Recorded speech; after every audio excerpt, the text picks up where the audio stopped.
समस्त मातृ शक्तियों भाई बंधुओं सादर जय श्री कृष्ण। आप सभी का बहुत बहुत स्वागत है आपके अपने ही चैनल एस्ट्रो गुरुजी में। मित्रों, यदि आपने अभी तक हमारे चैनल को सब्सक्राइब यदि नहीं किया हो तो अभी सब्सक्राइब कर लें और बेल आइकन को अवश्य दबाएं, जिससे हमारे अगले आने वाले नए वीडियो की नोटिफिकेशन सबसे पहले आपके पास पहुंचे। आप नित्य नई नई ज्ञानवर्धक जानकारियां व नित्य का राशिफल हमारे चैनल से प्राप्त करते रहें। तो मित्रों, आज आपको हम बताने जा रहे हैं अति पुण्यदायिनी सर्व पापनाशिनी अनंत नारायण भगवान की व्रत कथा और पूजा विधि। तो जो भी स्त्री पुरुष श्रद्धा के साथ इस व्रत को करते हैं, श्रद्धा पूर्वक इस व्रत कथा को श्रवण करते हैं, उन पर अनंत भगवान की विशेष कृपा रहती है। उनके द्वारा जाने अनजाने में जो भी पाप कर्म हो जाते हैं वे पाप सब जल करके भस्म हो जाते हैं। जो मनोकामना होती है भगवान अनंत की कृपा से वह पूर्ण हो जाती है। तो मित्रों, पूरे वीडियो को आप ध्यान पूर्वक देखेंगे तभी इसका संपूर्ण फल आपको मिलेगा। तो सबसे पहले तो हम कथा की विधि जान लेते हैं। तो व्रत करने वाले दिन जो भी स्त्री पुरुष इस व्रत को करते हैं उनको ब्रह्म मुहूर्त में उठ करके अपने नित्य कर्मों से निवृत्त होकर के स्वच्छ वस्त्र धारण करना चाहिए। उसके पश्चात विद्वान आचार्य को बुला करके अथवा आचार्य के घर जाकर के भगवान अनंत जी का एकाग्र चित्त से पूजन करना चाहिए। श्रद्धा पूर्वक उनको पंचामृत से स्नान करवा करके भगवान को नैवेद्य अर्पण करना चाहिए तथा समस्त पूजन की सामग्री से यथाविधि श्रद्धा पूर्वक उनका पूजन आपको करना चाहिए। बाद में भगवान का प्रसाद जो है बंधु बांधवों तथा कथा श्रवण करने वाले को वितरण करना चाहिए। फिर स्वयं प्रसाद ग्रहण करना चाहिए। व्रत वाले दिन जागरण करना अनिवार्य होता है। तो इस प्रकार नियम पूर्वक श्रद्धा पूर्वक कथा पूजन आदि करने से सब प्रकार का सुख मिलता है, आरोग्यता मिलती है, समृद्धि की प्राप्ति होती है, वंश की वृद्धि होती है, धन धान्य की प्राप्ति होती है, संतान वैभव तथा विजय श्री की प्राप्ति होती है और अंत में सायुज्य मोक्ष फल मिल जाता है। तो इसकी पुण्यदायिनी व्रत कथा इस प्रकार से है। इस व्रत कथा को इस दिन श्रद्धा पूर्वक श्रवण करने से ही इस व्रत का संपूर्ण फल मिलता है, भगवान अनंत की विशेष कृपा मिलती है। तो कथा इस प्रकार से है। सूत जी महाराज कहते हैं कि नैमिषारण्य तीर्थ में पूर्व समय में गंगा के तट पर महाराज युधिष्ठिर ने जरासंध का वध करने के लिए राजसूय यज्ञ का आयोजन किया था।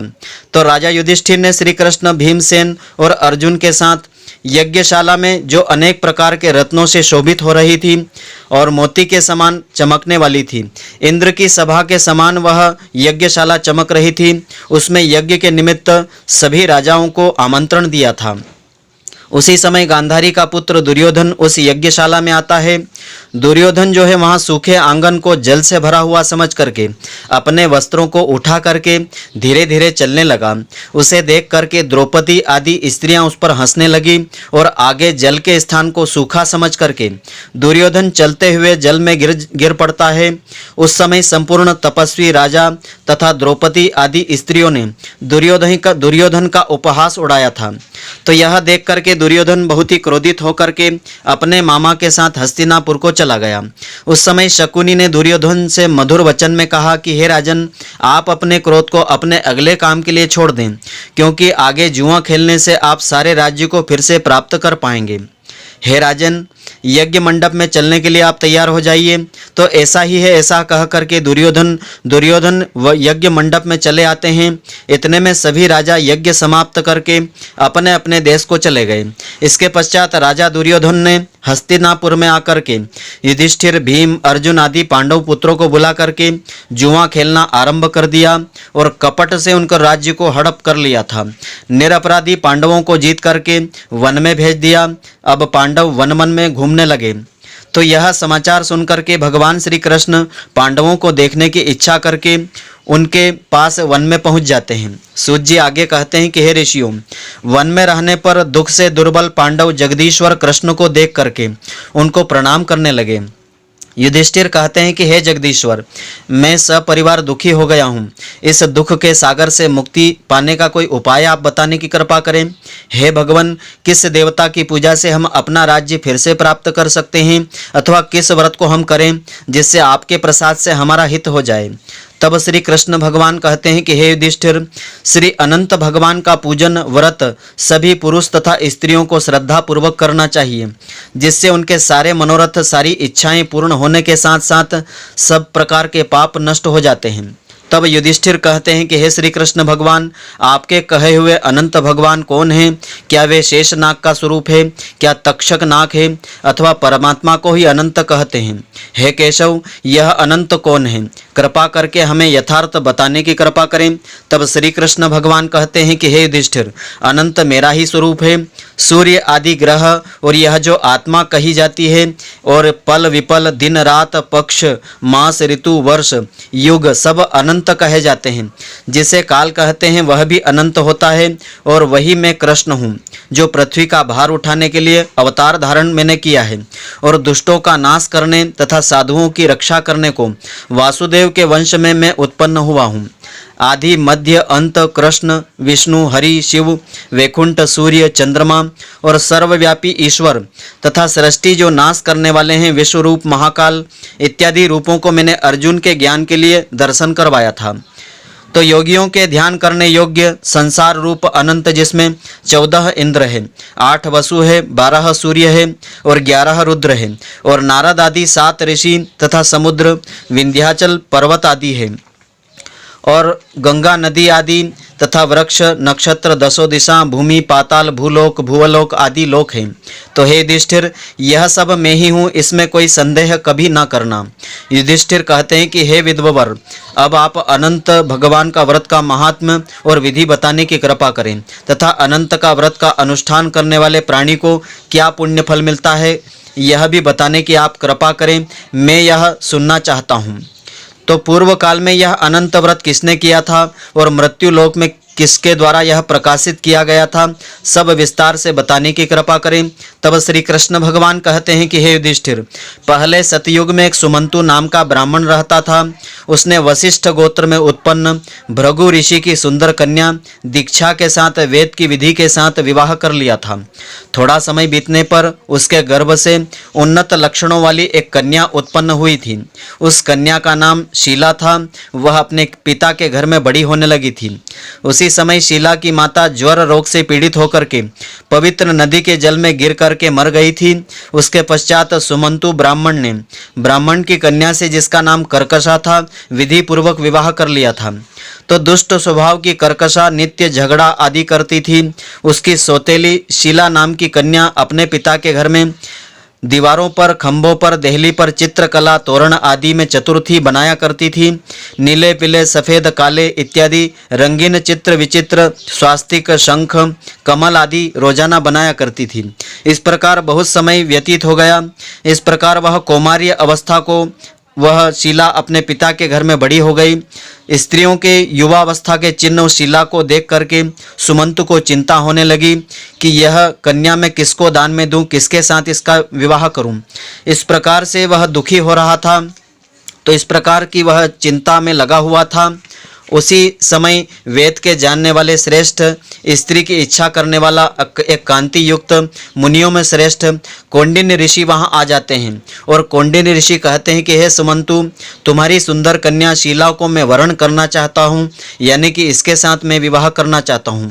तब सुमंतु ने एक शुभ दिन देख करके श्रेष्ठ मुनि धर्म पुरुष कौंडिन्य से अपनी कन्या का विवाह कर दिया। तब आगे श्री कृष्ण भगवान कहते हैं कि हे युधिष्ठिर, गृहस्थ सूत्र की कही हुई विधि के अनुसार उसका विवाह किया। उस समय मांगलिक कार्य किए गए तथा स्त्रियों ने मंगल गान आदि किया। ब्राह्मणों ने वेद मंत्रों का वाचन किया और बंदीजनों ने जयकार का घोष आदि लगाया।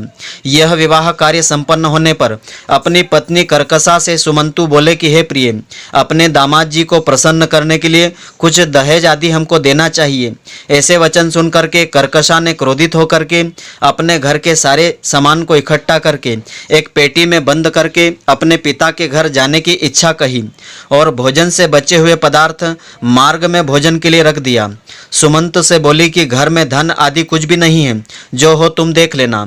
तो हे युधिष्ठिर, ऐसे वचनों को सुनकर के वह बहुत ही बड़ा दुखी हो गया। विवाह के पश्चात कौंडिन्य ऋषि अपनी पत्नी शीला को रथ में बैठा करके वहां से धीरे धीरे चल दिए। मार्ग में पुण्य स्वरूपा यमुना नदी को देख करके उसके किनारे पर रथ खड़ा करके नित्य कर्म करने को चल दिए। दोपहर को भोजन के समय उसी यमुना तट पर उतर करके शीला ने लाल वस्त्र पहने हुए बहुत सारी स्त्रियों को वहां देखा। तो जो अनंत चतुर्दशी के में भक्ति पूर्वक जनार्दन भगवान की पूजा कर रही थी, उन स्त्रियों के पास जाकर के धीरे से पूछा कि हे बहनों, आप कृपा करके मुझे बताने की कृपा करें कि आप किसका व्रत कर रही है और इस व्रत का नाम क्या है। शीलावती जो है, सुशीला के ऐसे वचन सुनकर के संपूर्ण स्त्रियां बोली कि हे शीला, इसका नाम अनंत व्रत है। इस व्रत में अनंत देवता की पूजा की जाती है। यह वचन सुनकर के शीला बोली, मैं भी इस उत्तम व्रत को धारण करूंगी। और स्त्रियों से पूछा कि इस व्रत का विधान क्या होता है, इसमें क्या दान आदि देना होता है, कौन से देवता की इसमें पूजा की जाती है।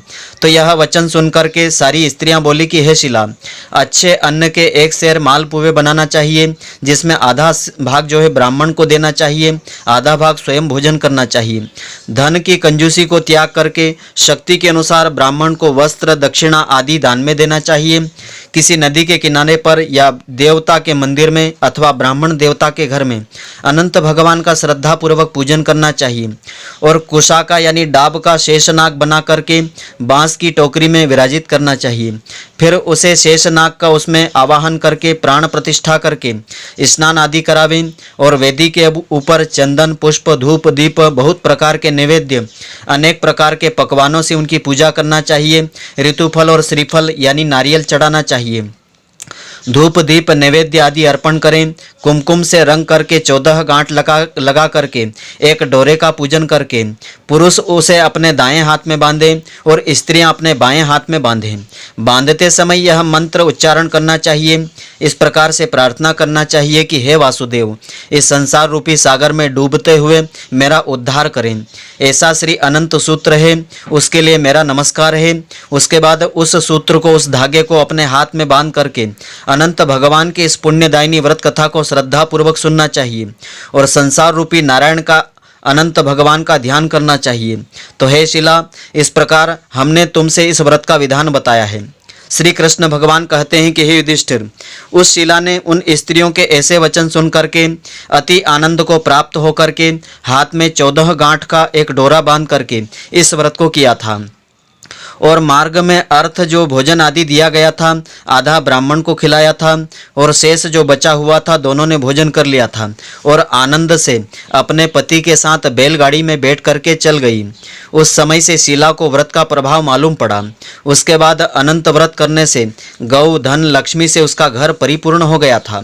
अतिथि के सत्कार में शीला सदा ही लगी रहती थी। माणिक्य, हीरे, जवाहरात, सोने, मोतियों से, हारों से सुसज्जित हो गई थी। देवताओं की स्त्रियों के समान धन, पुत्र आदि से युक्त होकर के वह सावित्री के समान पतिव्रत धर्म को प्राप्त करके अपने पति के साथ आनंद से रहने लगी थी। तो किसी समय उसके पति ने शीला के हाथ में अनंत भगवान का वह डोरा बंधा हुआ देखा और पूछा कि हे शीला, इस डोरे को तूने क्या मुझे वश में करने के लिए बांधा है? सही सही बात बता, किस अर्थ के लिए तूने यह डोरा अपने हाथ में बांधा है? तो शीला बोली कि हे स्वामी, जिसके प्रसाद से मनुष्य इस लोक में धन, धान्य आदि संपदाओं को प्राप्त कर लेते हैं, उसी अनंत भगवान के डोरे को मैंने धारण कर लिया है। शीला के ऐसे वचन सुन करके उसके पति कौंडिन्य ऋषि ने लक्ष्मी के मद में मस्त होकर के अनंत भगवान के डोरे को तोड़ डाला और बोला कि यह अनंत कौन है? उस मूढ़ ने उस डोरे को जलती हुई आग में पटक दिया। तब हाय हाय करते दौड़ती हुई शीला ने अनंत सूत्र को अग्नि से निकाल करके दूध में डाल दिया। इन कर्मों के फल से कौंडिन्य के सारे ऐश्वर्य नष्ट हो जाते हैं। चोर उसकी गौ को चुरा करके ले जाते हैं और आग से उसका घर जल जाता है। जो पदार्थ जिस प्रकार से उसके पास आया था उसी प्रकार से चला गया। अपने भाई बंधुओं से उसका कलह हो गया और नित्यपति सभी से वह झगड़ा करने लगा था। उसी अनंत के डोरे को तोड़ने से घर में दरिद्रता का वास हो गया।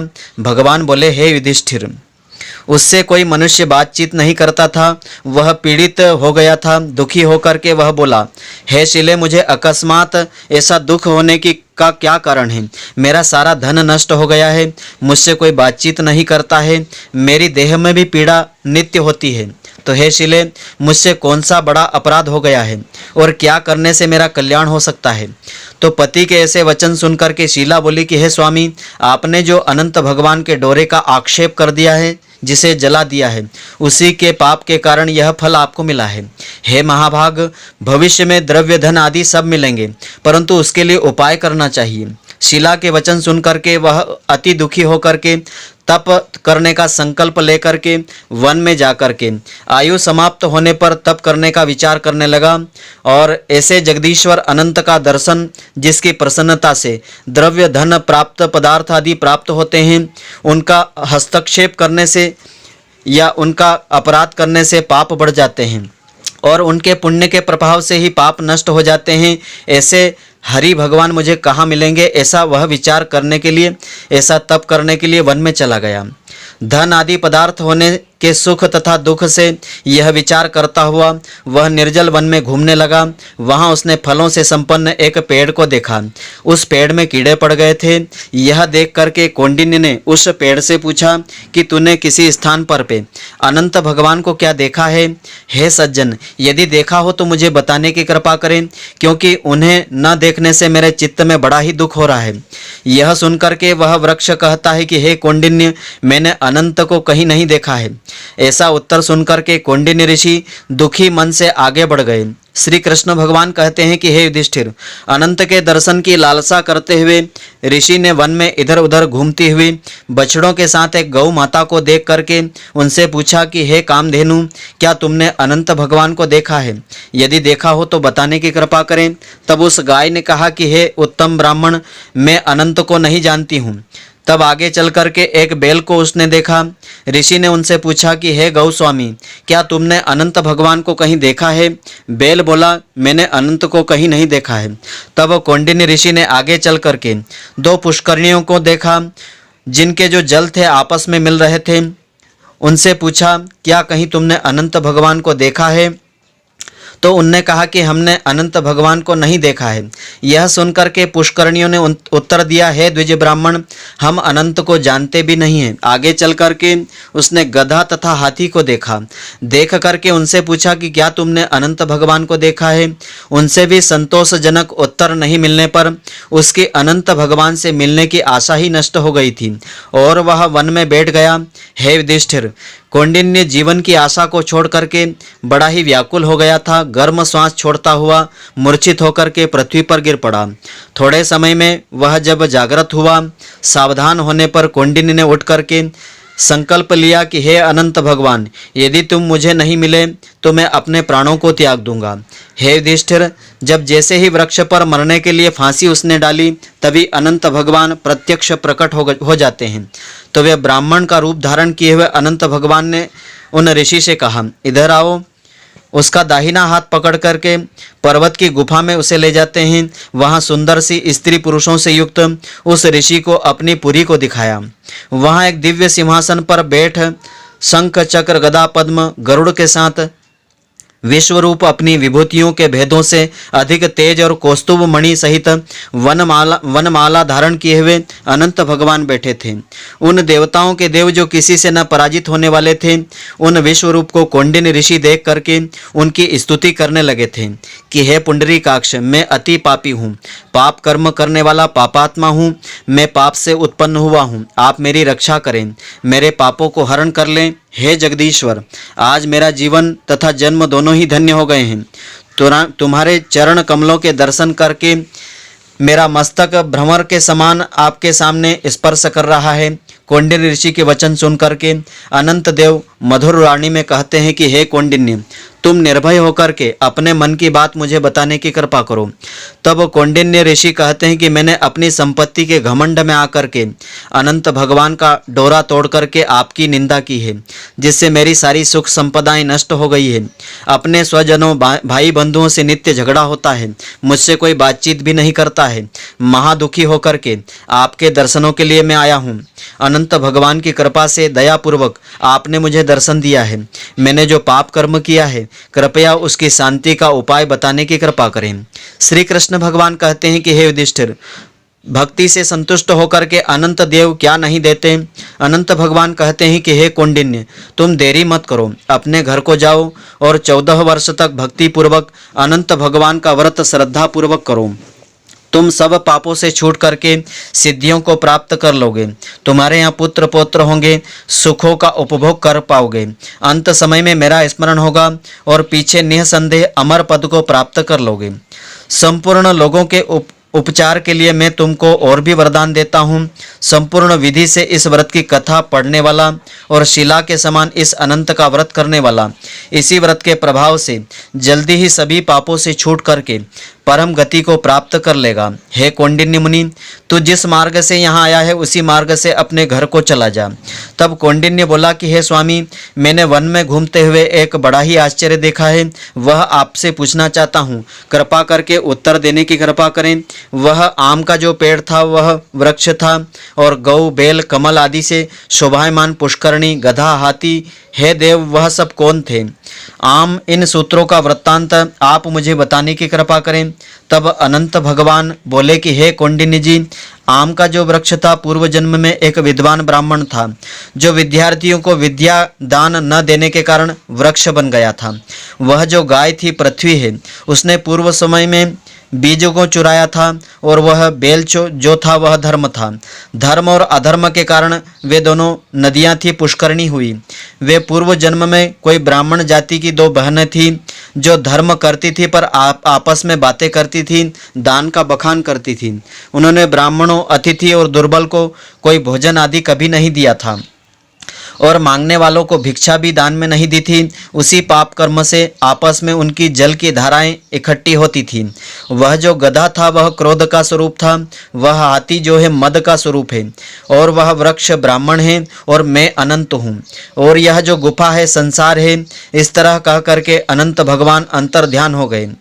तो यह चरित्र कौंडिन्य जो है स्वप्न के समान देख करके अपने घर को चले आए। आगे श्री कृष्ण भगवान कहते हैं कि हे युधिष्ठिर, कौंडिन्य ऋषि ने 14 वर्ष तक अनंत भगवान का श्रद्धा पूर्वक व्रत किया।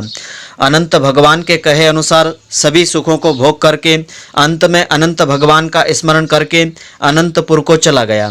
तो हे युधिष्ठिर, इसी प्रकार की कथा को तुम सुनो और 14 वर्ष तक इस अनंत भगवान के व्रत को करो। जैसे कौंडिन्य ऋषि ने अनंत देव के कहे अनुसार फल प्राप्त किया था, वैसे तुम भी संपूर्ण मनोरथों को सिद्ध कर लोगे। इस कथा के साथ व्रत करने से एक ही वर्ष में मनोरथ पूर्ण होकर के फल को प्राप्त होता है।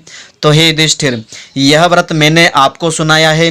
इस व्रत के करने से मनुष्य समस्त प्रकार के पापों से छूट जाता है। जाने अनजाने में जो भी पाप कर्म हो जाता है वे पाप सब जल करके भस्म हो जाते हैं, इसमें कोई संशय कभी नहीं करना है। जो कथा सुनते हैं वे पापों से छूट करके अनंत लोक को प्राप्त कर लेते हैं। जो कोई शुद्ध चित्त वाले मनुष्य इस संसार सागर में सुखपूर्वक रहना चाहते हैं, वे त्रिभुवन के स्वामी अनंत भगवान का पूजन करके दाहिने हाथ में सुंदर अनंत देव के 14 गांठ वाला यह ग्रंथि, यह डोरा बांधना चाहिए। इससे परिवार की रक्षा होती है और अनंत भगवान की कृपा से सुख समृद्धि यथावत बनी रहती है। तो मित्रों, आशा करता हूँ कि आपको हमारी यह ज्ञानवर्धक जानकारी पसंद आई होगी। यदि आपको पसंद आई हो तो आप हमारे वीडियो को अधिक से अधिक शेयर अवश्य करें, जिससे अधिक से अधिक भक्तजन इसका लाभ प्राप्त कर सकें और इसका पुण्य फल आपको भी मिलता रहे। और आप हमारे वीडियो को लाइक करना नहीं भूलें। धन्यवाद। जय श्री कृष्ण मित्रों, फिर मिलेंगे।